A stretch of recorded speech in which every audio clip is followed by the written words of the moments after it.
Right, on this Ford Connect at Autosparx, we've added a smart holder on the dashboard for the that's for the iPhone 6 Plus, which is a charging cradle.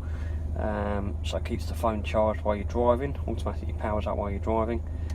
It's quite nice, keeps your phone on display, use your navigation, all that kind of stuff if you need to.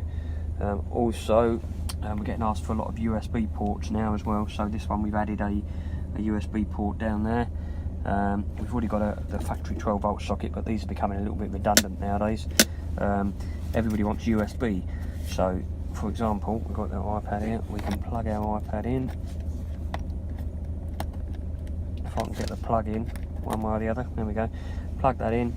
We put this one on a switch just because that was what was required on this particular vehicle. There we go, switches it on, so we're powering up.